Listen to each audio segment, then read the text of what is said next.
Hello, I'm Elizabeth Dugan, and I'll be explaining to you what macronutrients are, where they can be found, and why they're so important.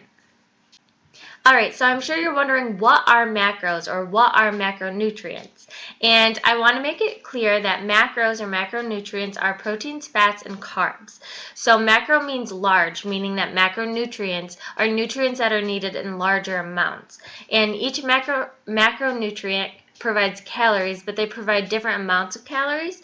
So for instance, carbs and proteins, both of those two provide 4 calories per gram, and then fat provides double that, which is 9 calories per gram. So proteins, they're a part of a balanced diet. Everyone's heard of proteins, but where exactly can you find proteins? I'm sure you're wondering that, or what foods have the most bang for their buck, or which foods have the most protein. Protein can be found in meats, poultry, fish, cheese, eggs, and milk, and it helps with growth, immune functions, and preserving lean muscle mass. And you should eat these foods because your body breaks down the protein, which contains amino acids, which are the building blocks of the proteins, and these amino acids feed and fuel our cells. Alright, so moving on to carbs. Carbs are used to fuel and energize the body. They're mainly found in fruits, veggies, starchy foods like greens and potatoes and beans. But carbs usually get a bad rap. I know a lot of people have gone on like those no-carb diets or the Atkins diet, and I think it's important to know that not all carbs are created equal, but it's important to understand that there are simple and complex carbs, even within those categories that I listed above. They're not all the same. So simple carbs are made up of just 1 or 2 sugar molecules, and they're the quickest source of energy, and they're easy to digest. So examples of this would be table sugar, honey, syrup, candy, and fruit. But that's where it can get kind of confusing because people are like, well, wait, so does that mean I shouldn't have fruit? No, that's not true. You should definitely have fruit. Fruit is awesome for your diet and it's not going to harm you in any way. Just know that everything in moderation and you'll be fine. So most simple carbs are not things we want to make a bulk part of our diet, but fruit is, and we shouldn't be afraid to consume the sugar in it, as mentioned before. Complex carbs are made of a string of sugar molecules, so it's multiple sugar molecules, and those take more time to digest because of the fiber, and they also offer vitamins and minerals. So some sources of complex carbs are greens, whole grains, oats, starchy veggies like potatoes and corn, and lentils as well. So what I want you to take from this macro-wise is that there are different kinds of carbs and we need both of them. So if you want to make sure that you're getting the most food for fuel types, then go for both carbs and don't try to eliminate any from your diet. Alright, so the third macronutrient is fats, and fats also get a bad rap similar to carbs, but we need them. Fat is for growth, development, and energy. It's also great for cushioning our organs and maintaining cell membranes. Fat is actually the most concentrated source of energy, vitamins, and minerals. So this is where we get most of our micronutrients, although I won't go into that too much because today we're just focusing on macros. Fat can be found in meat, poultry, nuts, milk, oils, fish, grains, etc. The breakdown of fats, there's a few different kinds. There's mono, poly, saturated, unsaturated, and trans.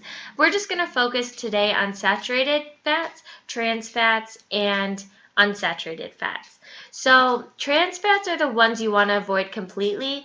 They're referred to as man-made fats. This is because they're formed through hydrogenated oils. So these can be found in baked goods, snacks, fried foods, doughs, margarines, and often like those other processed foods that you kind of crave, you find yourself craving, even chocolate, sometimes you can find it in there. Saturated fats are fats we should consume in moderation. So trans fats and saturated fats go hand in hand. We're always hearing that these two together can lead to heart disease and raise cholesterol if we consume too much. And then moving on to unsaturated fats. These are what you usually hear of as the healthy fats. They're found in olive oil, coconut oil, any kind of nut oil, usually avocados, nuts, seeds, and these are shown to decrease the risk of heart disease. But remember, everything in moderation. Don't overconsume any one fat or any one carb or too much protein. So just remember that. So I'm sure you're wondering, all right, well, now I know what my macros are, but how much of each macro should I consume? And unfortunately, I can't tell you that. I can't give you a definite number or percentage of what you should consume on a daily basis.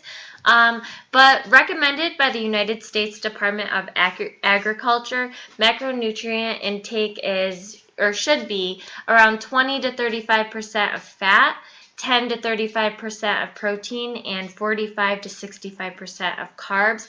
Now I know those range drastically, and I'm sure if you happen to be following a certain diet or something, it'll give you more specific percentages, and that's something that you could follow. But ultimately, it's up to you. You have to do what makes you feel the best, with everyone's different lifestyles, workout routines, and all of that. You just have to find what works for you and what keeps you awake and energized and happy throughout the day.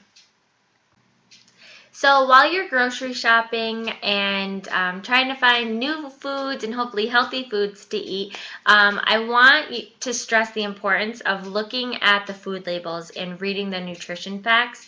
You'll find quickly that channeling your middle school math skills will be useful in the nutrition world. So here's an example of just a random food label, and it says that there's a total of 200 calories. Well, let's compare that number with how many macros we get. And you do this by taking your number of macros. Again, your macros are your proteins, carbs, and fats, and you line those up. So we have 13 grams of protein, 36 grams of carbs, and 1 gram of fat. Now, pertaining to what I said before about how many calories per gram each macro is, so for instance, proteins and carbs are 4 calories per gram and fat is 9 calories per gram. You just multiply those numbers. So in this case, you do protein, which is 13 grams, multiplied by 4 calories, gets you 52 calories per gram. Then for carbs, you have 36 grams times 4 calories, which is 144 calories per gram. And then for fat, you have 1 gram of fat times 9 calories, which is just 9 calories per gram. And then you add up these values. You add up the 52, the 144, and the 9.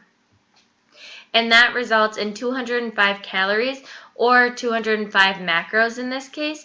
And as you can see, comparing the original number of calories to our new number of macros, it's really not far off. So I think that's just like a quick and easy way to figure out your macros. And you can do this on a daily basis. You can do this easily at the grocery store, whatever works best for you. So I'm sure you're wondering, all right, so now I'm confused between calories and macros. But let's clear something up. All of your calories come from your macros, proteins, fats, and carbs.